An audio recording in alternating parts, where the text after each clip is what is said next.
Magandang araw mga kasaulo! Kumusta po kayo? Kumusta po ang lahat? Ngayong araw po ay magmukbang tayo ng spam at saka liempo. Meron tayong sunny side up egg dito. At saka meron tayong mild samjang. Mild samjang, kimchi. Meron tayong pipino at saka yung lettuce na di dapat mawala. So ayan mga kasaulo, huwag na nating patagalin pa. Mga tao po, kain po tayo, saulo-saulo po tayo. Tara po, saulo-saulo po tayo. Unahin ko dito. Gusto ko, ang tagal ko nang gustong kumain ng spam. Kaso di tayo nakakabili kasi sobrang 176 na yata yung isa.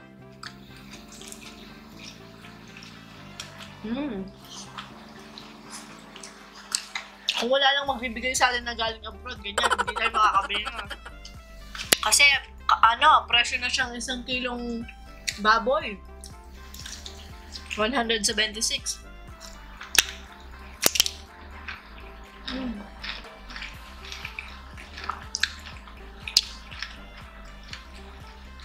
Kaya pala nung kinain ko yung dalawa nung nakaraan, parang gusto mong magalit, no? Hindi naman. Kasi parang sa mukbang yun, kasi nasasayang na din ako, pero hindi naman sayang kasi nakainis ako. Nahanap ko yung spam, ba't wala yung spam? Sabi ko, tapos kinain pala niya yung dalawa.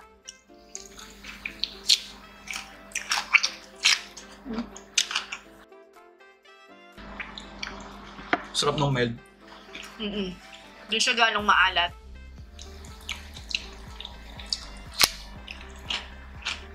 Lagay ko na lang dito yung kimchi ko. O diba parang nag-samgipsal na rin tayo niyan? Pinoy version.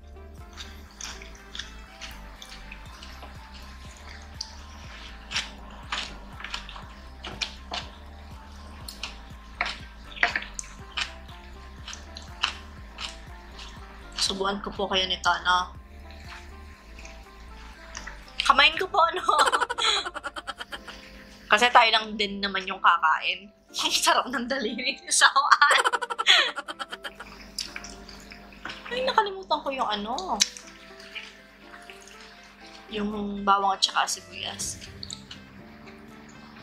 Sarap. Sarap.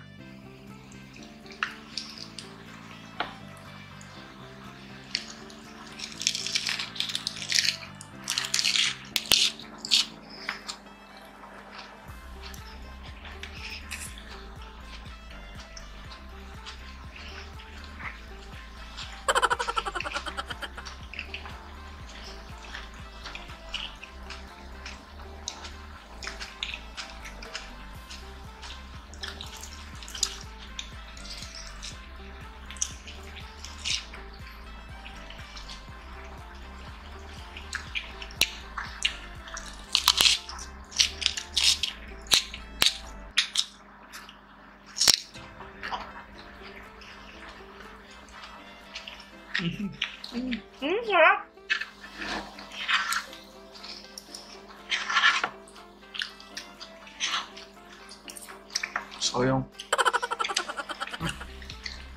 Dalawa na lang pala yan.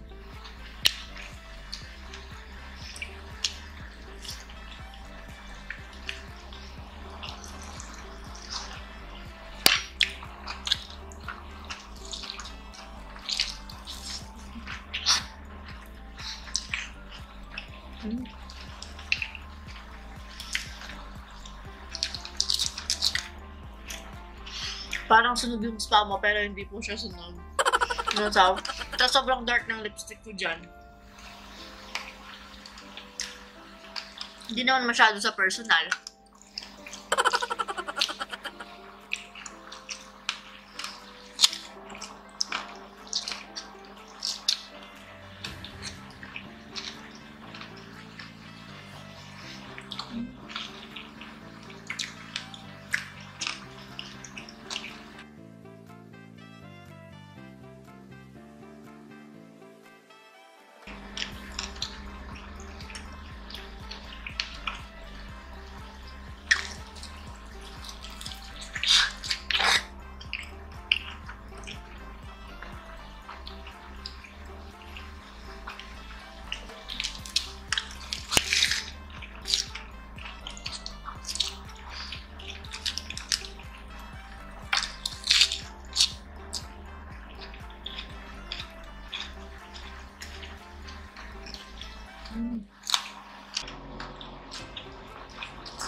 Alam na alam kong masarap.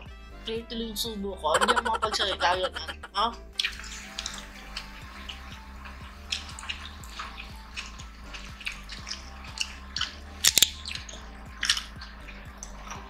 Yung combination nila.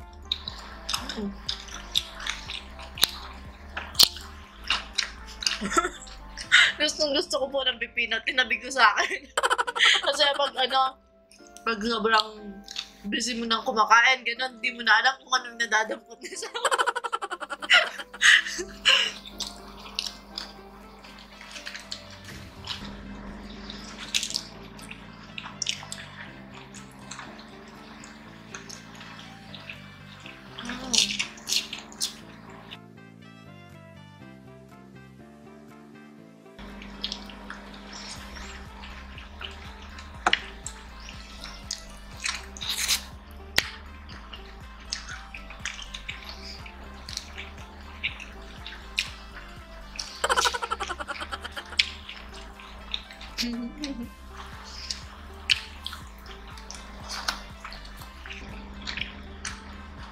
Ano po tayo?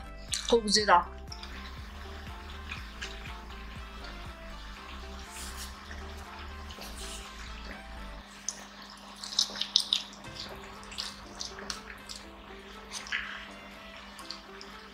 Sarap.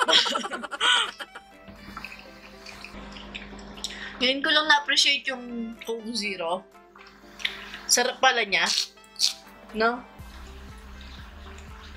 Tapos wala ka masyadong bilbil. Bilbil sa mo dito, tsaka dito sa may belly.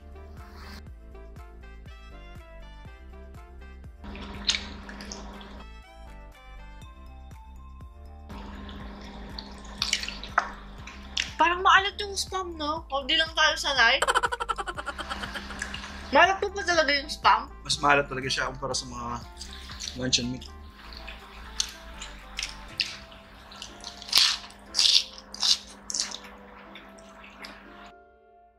Grabe naman yung pagkaalat niya. Parang nasasaktan yung ko. Atay. Bato.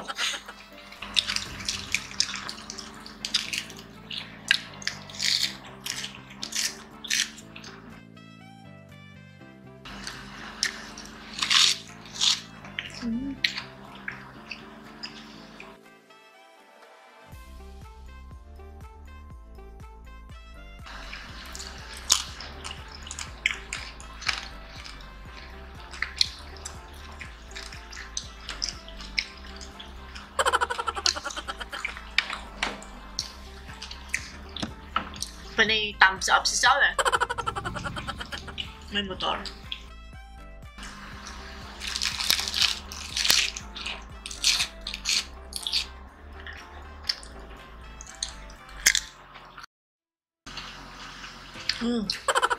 Wala, parang may langaw. Na sila. Reaction niya sa, pati sa off-cam ganito. Pag nagre-react siya, nabibigla ako sa kanya. Thank you, Lord. Chewing gum na lasang karne. Makunat. Yung balat natural naman kasi. Hindi ko kasi kinakain yung balat eh. Ano ko ng spam? Sobrang alat niya.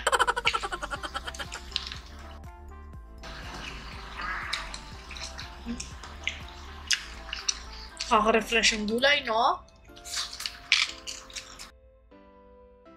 Kahit pa pala sa likod ng camera, ganito po ako kumain ng mga luncheon meat, kaya spam, ganun. Buo. Nagagalit siya sa akin pag iniwa ko ganyan. Mas gusto niyang buo yung kinakain niya, yung... Hindi kasi ako naman talaga laging nagpiprepare ng pagkain ko eh. Hindi nung minsan na nagpaprito ka sa akin.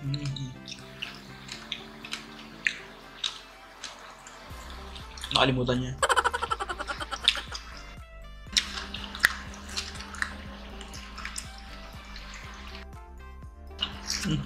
Alam na. Short kaya. Kalat.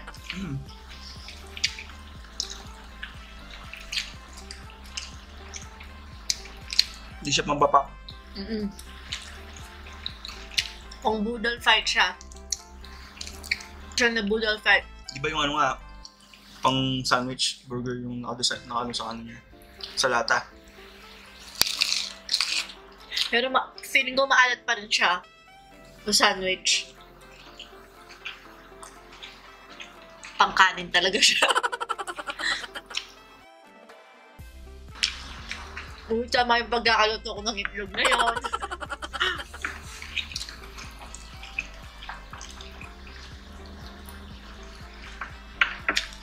Dito ko siya nasisira, tapos mga mantika na siya.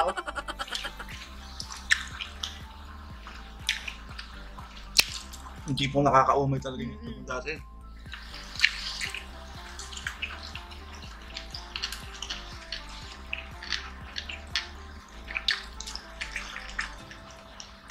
Ako medyo aksayado lang ako magluto ng itlog ng tissue.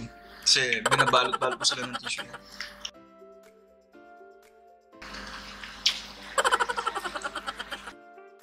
May langaw nga. Nakit ko na siya.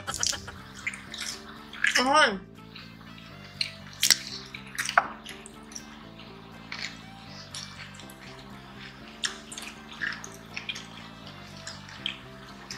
Panahon ba ng harvestan ngayon?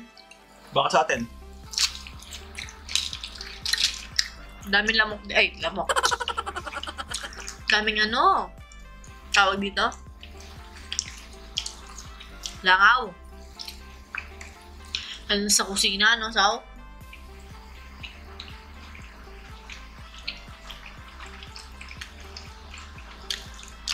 Yung mga langaw, feeling ko talaga nantitrip sila. Tipong binabawalan mo, ba't sila balik gano'n? Napipigong talaga ako sa mga langaw. Tapos yung dapo sila ng dapo. Sao? Tapos masisira yung tulog ko dahil lang sa langaw. Mag-overtime sila pag gabi. Gabi na may langaw. Hindi, tsaka pumari hapon, di kapag natutulog tayo, tapos kakakuha ko lang ng tulog, tapos may dadapong langaw sa akin. Kailan yun? Kahapon ba? Sabi mo, bago tayo mamalengke, mag-i-idlip lang ako, sabi mo. Tapos, nakita ko na siya, tulog na siya. Tapos, pag pasok ko ng kwarto, ba't nakagising ka? Oh, yung langaw, dumapo na naman sa akin. Sa mukha. Ayaw ni Sao. Buti pa nga sila pati mga bata, kahit dapo ng dapo yung langaw sa mukha nila. Okay lang eh. Yung alarm clock nga, nakatodo na, hindi pa sila nagigising eh. Ako pag ting, ganun pa lang ng alarm clock, tatayo Huwag mo na ako. naman ibukeng. Hindi pa, nagjo-joke lang si Sao.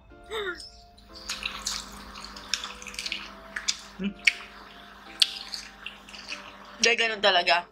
Pag natulog talaga ako, tsaka yung mga bata, si Raya hindi. Kuha talaga yung ugali mo. Ako sabihin mo lang, kahit nung bata ako, hindi man nahirap sa akin nanay ko kasi ganito yung ginagawa ng nanay ko eh. Yan, oras na, tapos tatayo na ako nun. Ganun lang kadali. Sila hindi, sasampalin mo na, talagang tatadyakan mo na. Ayaw. Shoutout din sa mga pamangking yan, bago pa lang kami. Kwento mo how? Yung alarm clock kasi, di ba minsan uso yung music yung mismong alarm clock mo. Matatapos na yung music. Yung kay Abril. Oo, hindi pa siya gising. Yung Shoutout kay Jennifer Magbano. Ayun, kasama natin yung Samgyupsal, yung first Samgyupsal natin. grabing yan. Sabi ko, hindi pong day up ko tapos gusto ko sana matulog na mahaba. Nakuha pa ako magising sa kanila, grabe. Ay, labuya. Pero sabi niya, nagbago na daw siya. Ewan ko kung totoo. Kasi college na siya. Kaya sabi ko, ay, magtita talaga sila. Lalo na si Janjan, yung kapatid nun, nung kinakwento namin. Talagang si Janjan, talagang susuntukin mo na. Ganun lang siya, tapos tulog ulit.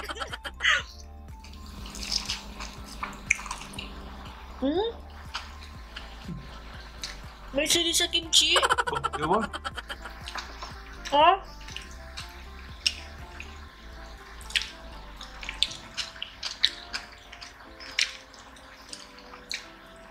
Tapos isaw pa, ganito yun eh. Yung tipong ginising, sabi niya gano'n na, gano'n na. Kasi dilalabas ako, maliligo na. Pagbalik ko, tulog na naman siya.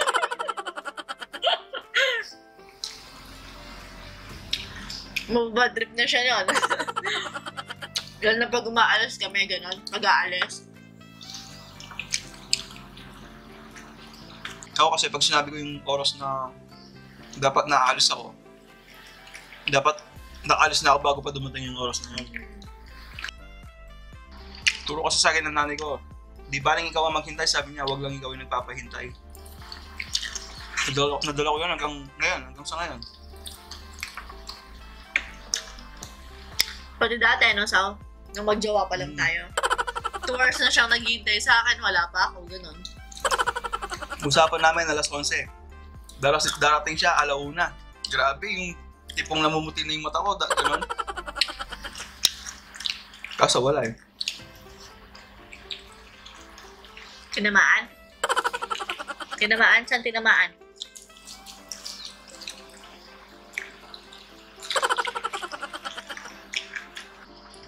Walang tinamaan. Na-headshot na, napuso pa eh.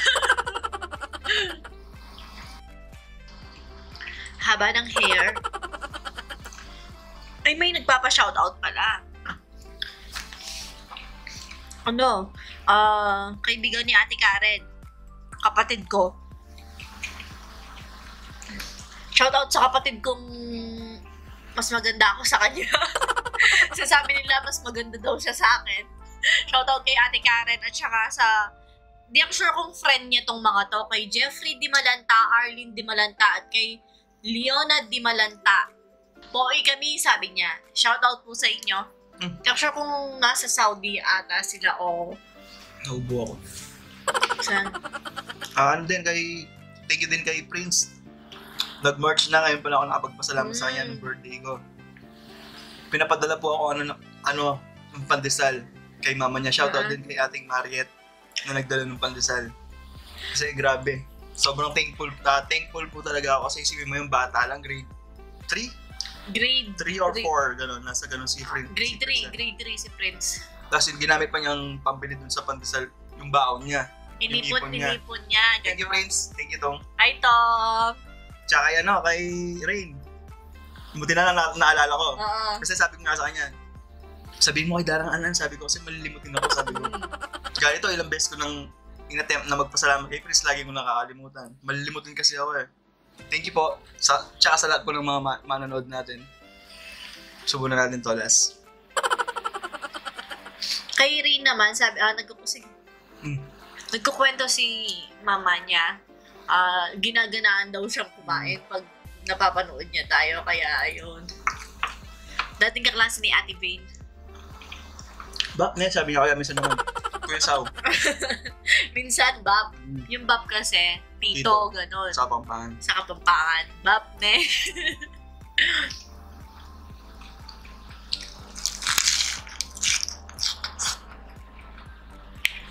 Lusog. I-ref ko to. Magsasabji tayo bukas.